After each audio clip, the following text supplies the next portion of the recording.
So after much soaking and much ado, we've got the joint to work, but that, like that, should be flopped with gravity. It's a bit stiff. It's even stiffer the other way, but it'll be functional for now.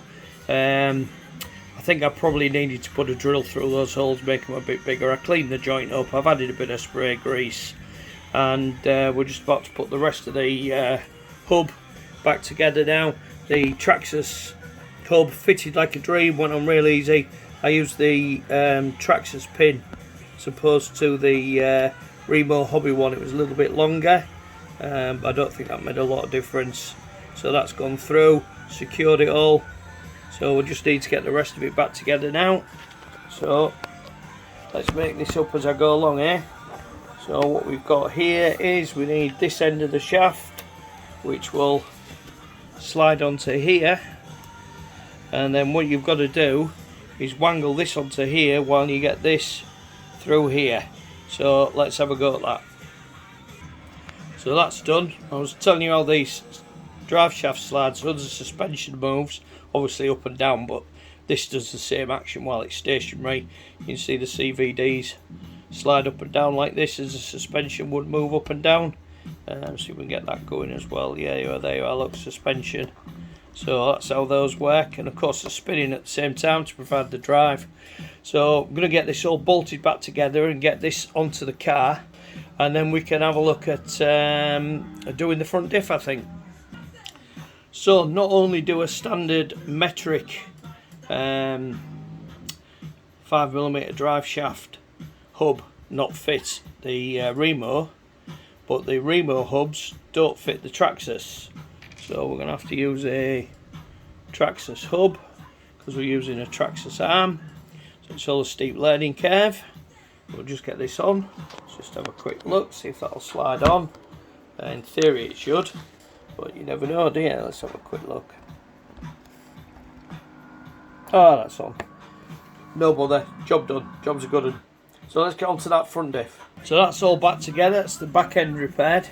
I thought I'd just show you how easy these come to bits. There's two screws come through from the bottom here, and then over the top there's two screws going in the top here, and when you take those out, this detaches from the slipper clutch and the rest of the motor mount and everything. So really easy to work on.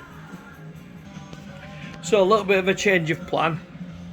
What I'm going to do is I'm going to change the pinion first. I'm on a 16, kit is 15. I'm going to see if I can maybe get a 19 in, and get plenty of chance for the thread lock to dry on the pinion.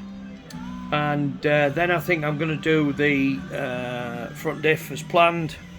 And again, looking at the front of the car, it's exactly the same. You remove this screw and this screw, spin it over, and take out two more which are under this bumper, so the bumper will have to come off, I think. Oh no, it's these two here that hold this mount on the arm. It's a little bit different. So them two, and then the whole front assembly should come away. Still might have to take the bumper off. I'll have to have a quick look at the destructions. Meanwhile, this is a servo I've been running. It's DS servo, 35 kilo. Seller claimed these were waterproof, but I have some other 35 kilo ones that were from a different seller that are blue. So I'm not sure that they're waterproof, but it's digital, metal geared, and it works absolutely great, very quick. You'll see here there's a little nut and bolt I've added. Fortunately the thread was stripped in the hole on the chassis. I think I've covered that before. It's a little £2.5 waterproof radio box, screw straight to the Remo chassis. Fortunately I used screws that were too long, so I've come through, but I'm not going to do anything about that. It's only a basher.